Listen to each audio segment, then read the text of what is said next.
Well, hello again, good people. Thanks for joining us tonight to celebrate the night of new possibilities. Possibilities. There are bright, shining sparkles dancing all over this concept, inviting enthusiasm and excitement to our souls and a mysterious racing of the heart in anticipation of new openings in our world. I've learned in my, at times, poignant journey of life that only our dreams for a better future, dreams of turning impossibilities to possibilities, dreams of happiness and joy can save us from the poignant despair that covers our lives. Dreams, and only passionate dreams, have the magical power to help us muster up the courage to fight tooth and nail and claim our lives back from the merciless grasp of darkness and disappointments. Yes, dreams, enchanting, mesmerizing, uplifting dreams have always saved me from drowning in despair. Yet, the most exciting, meaningful, and heartfelt dream I've ever dared to have that has kept me moving forward, hanging on to the last threads of hope, and pushing through numerous barriers and obstacles has been the creation of this nonprofit. A transformative healing center where our veterans, first responders, and their families can be heard, seen, understood, responded, and respected. An organization where instead of being labeled and diagnosed or being prescribed medication, the life experiences of those seeking help can be accounted for and more richly described through the stories of their strength, resilience, and resistance, where weaknesses give way to strengths, deficits give way to assets, and inadequacies give way to resources. Informed by my 44 years of teaching, counseling, and fighting injustice and discrimination as a social activist, and a deep yearning for providing access to true healing services for our veterans and first responders, I finally took action and founded this nonprofit 5 years and 10 months ago. Using all my personal credits and assets, including my 401k. I named it Open Doors to Future Possibilities because I wanted to help plant and spread the seeds of hope in the hearts of our veterans so they can heal and recover from the impact of the harsh punches of life on their bodies, minds, and emotions, to give new meanings to their past experiences and create new possibilities for their future. Right now, after about 6 years, we have 4 branches. Our headquarters is in San Jose. We have an office at War Memorial Building in San Francisco, another branch in San Francisco, and another one in San Jose here. So we have grown. Thank you. At Open Doors to Future Possibilities, our mission is to help veterans and first responders to heal from the painful impacts of their traumatic experiences, reconnect to their loved ones, get access to benefits and resources, and rebuild their lives with new goals and objectives so they can actively participate in life and find happiness again. And when I talk about healing from trauma, I want to tell you that I don't mean that you ever will forget traumatic events, but you can transform them into other stories, other narratives that can help you heal. I've been privileged to help our active duty veterans and law enforcement personnel for the last 20 years During this time, I have met amazing, competent, and super intelligent people who have been wounded emotionally and or physically in combat zones or city streets while defending our values and freedom. I believe people are high-flying eagles. At times, though, the adversities they face in life might get them to forget their powerfulness and feel as if they have been trapped in the chicken coop. My job is to be that gentle reminder of their values, strength, and capabilities, to help them remember that they are resilient, strong eagles, and to encourage them to spread their wings and soar into the blue skies, achieving their goals and making themselves and their families happy once again. I have 3 stories to share with you so you see how this works in real life. Bear with me, and I promise not to bore you for too long. My first story was with a Vietnam War veteran who had slit his neck on both sides, saying that evil was running in his blood and he needed to get that poisonous blood out of his body. He had been drinking and using drugs to numb the pain and isolating like most veterans do who have been actively and severely traumatized. You know, the only way out is through. And going through those traumatic memories is horribly difficult and unbearably painful.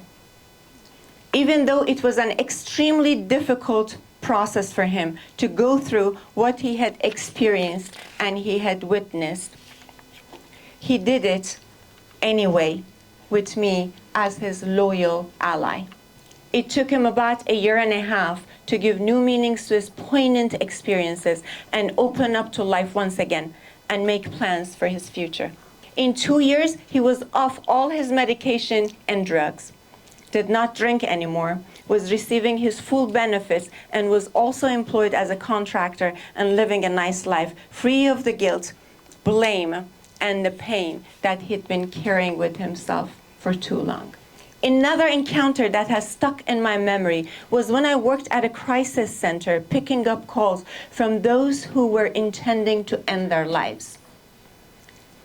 An Afghanistan war veteran called in. He sounded angry, frustrated, hopeless. He told me that he had a loaded gun and was driving in the opposite direction to the ongoing traffic on 101 North, and that he was going to kill as many as he could before taking his own life because he felt betrayed by his people and did not care anymore. Rapidly, he told me painful stories of war and added that he didn't want to live anymore as nobody understood him and that there was no point anymore in continuing to live like that in pain. He said others made him feel as if he was a liability and expendable. At that time, he was living on his own at a mobile home in extreme poverty. He was on edge and warned me not to ask him not to kill himself or others. He was yelling at the top of his lungs when he said, "Kiddo, there is no way you can stop me." I said that I understood and promised not to so he wouldn't hang up on me. As I was throwing paper balls at Minerva, who was the liaison between the police and the call center, to signal her to call the police and have them follow the call and the driver, I asked him if there was anything that he would have wanted to do if he had the chance before ending his life. After my insistence that there should have been at least one thing he was dreaming about or hoping for, he told me about a beautiful woman in his neighborhood that he had always wanted to ask out, but he was afraid of her rejection. Call me, I nudged at him that now that he knew he was capable of ending his life, fear of rejection shouldn't be a problem because he could end his life whenever he wanted to. That's when I heard the sirens of the police cars. The highway patrol succeeded in having him stop the car and arrested him.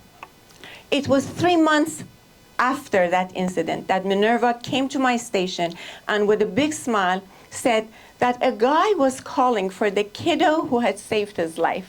When I took that call, he was laughing and told me that after getting out of the hospital, he had cleaned himself up and asked the pretty lady out. He said he was pleasantly surprised when she agreed to go out with him and that they were enjoying their blossoming relationship. Another humbling experience I've always carried with me was probably in 2006 when I was working yet at another mental health agency in San Jose. I was coming out of the clinic when I saw an older woman leaving the building with a lot of frustration in her attitude and voice. She was an army vet and was angrily and loudly talking to herself, saying that the therapists weren't there to really help people and that all they did was putting them on medication without finding out why, what had really happened in their lives so they could actually help them get back on their feet again. I paused for a minute to talk with her, but then just kept walking, as it was frowned upon at the agency if a therapist initiated a conversation with a client who had been assigned to another therapist. So I left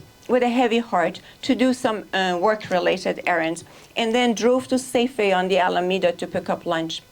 I got out of my car and I was walking along the street when I saw her again. She looked exhausted. She was probably pushing 60. I'm 61 now. Carrying what looked like a bag of groceries. She was staggering, and I assumed it was because she was old and didn't have the strength of the prime of her youth. And I just thought age had caught up with her. There were a bunch of teenagers skateboarding in the parking lot. One of them accidentally bumped into her. She tottered, and it looked as if she was about to tip over and fall down on the sideway.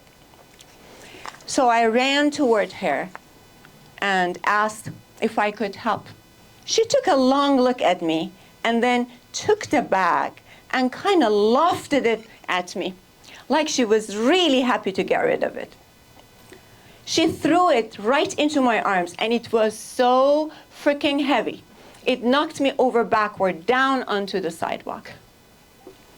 She was looking at me all this time with a sly smile on her face.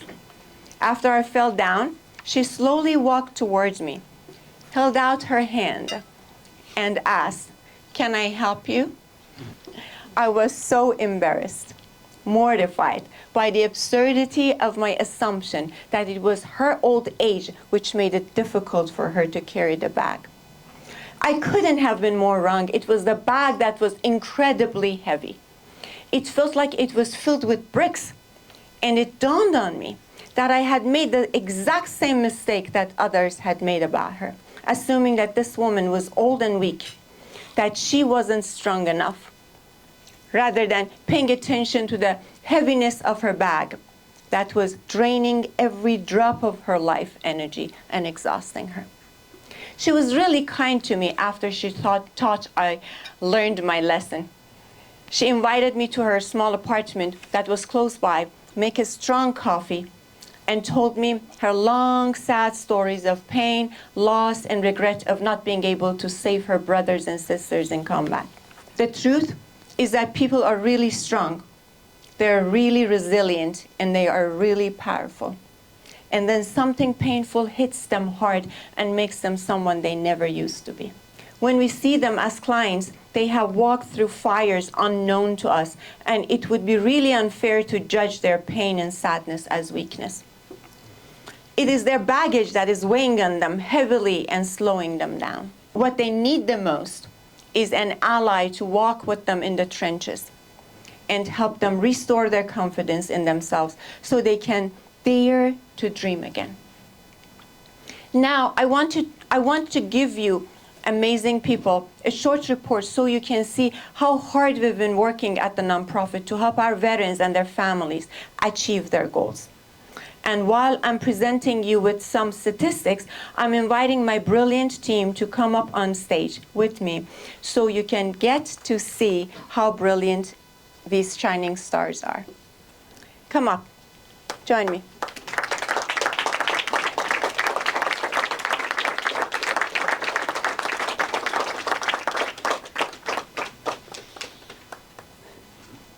Here we go. 4,700 veterans and their families have been served since 2020.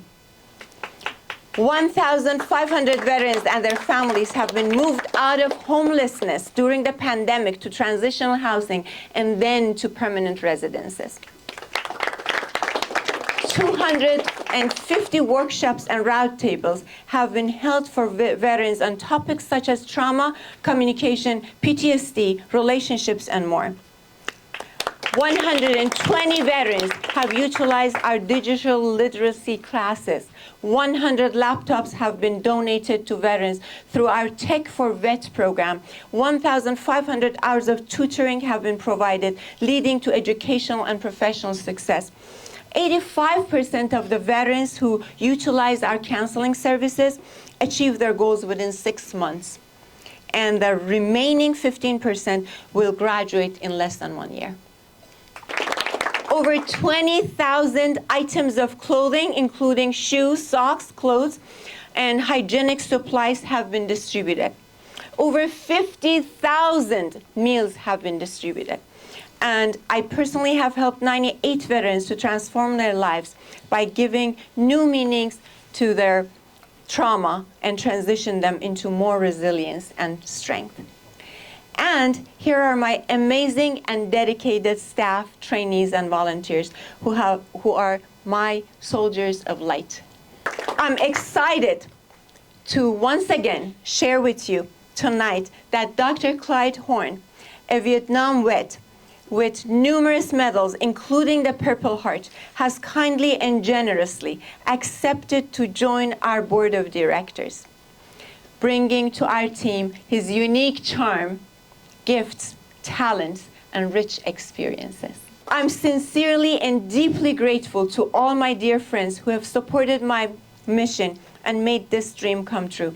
I'm especially grateful to my good friends Lisa and Paul Caputo, Mary and Karl-Heinz Lacknet for their continued love and support during these years.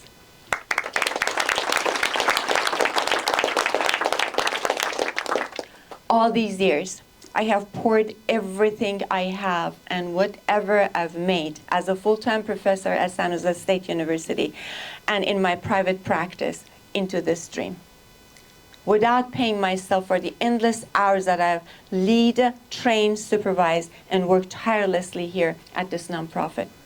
For the last 6 years, I've been working 16 hours a day, 7 days a week to make this happen.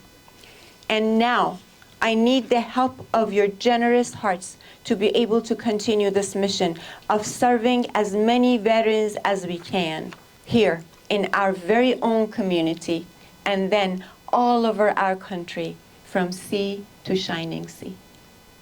Thank you for joining us this evening and sharing our mission of strengthening the hope and resilience in our veterans and their families by showing them that they are not alone and that they don't have to go through their struggles on their own. Let's show them we are standing by them so they can have a second chance at success and happiness.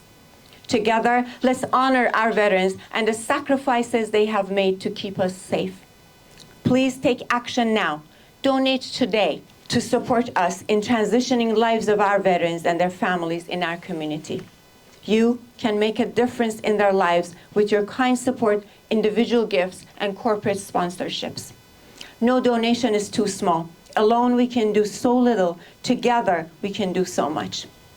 Together we can make our nation stronger and the world a better place. I love and respect every single one of you, today, tomorrow, forever. Thank you.